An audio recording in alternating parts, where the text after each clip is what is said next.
Dans le cas de Maxime, la première étape, pour moi, c'est qu'il discute avec son épouse, qu'il puisse poser clairement ses besoins.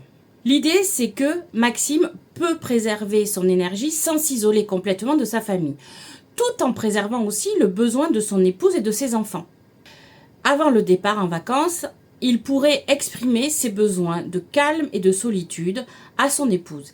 Et son épouse, en retour, pourrait aussi exprimer ses besoins à elle. Parce que peut-être qu'elle aussi, elle a besoin de calme. Peut-être qu'elle aussi, elle a besoin de temps en temps de s'éloigner de ses enfants, de son mari, pour se ressourcer.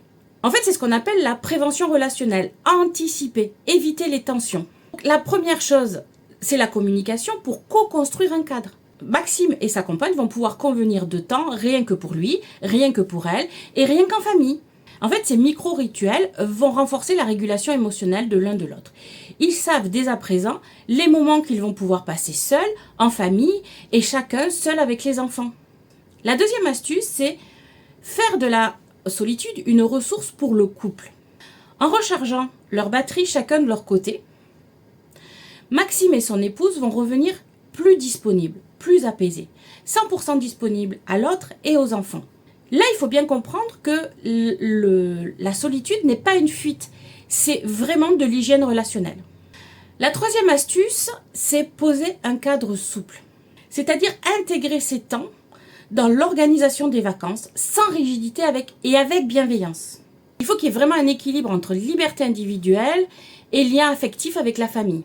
Être atypique, c'est apprendre à composer avec son propre rythme. Et parfois, mieux se connaître, c'est mieux s'aimer, mais mieux se gérer. Et c'est ce que je transmets à travers mes accompagnements. Trouver un équilibre entre soi, les autres et le monde. Alors, si tu veux découvrir comment te respecter sans te couper des autres et tout en les respectant, écris-moi ou découvre mes accompagnements sur mon site osez-vous-révéler.fr. J'espère que cet épisode t'aura intéressé et je te dis à bientôt pour un nouvel épisode de Vie ma vie d'atypique.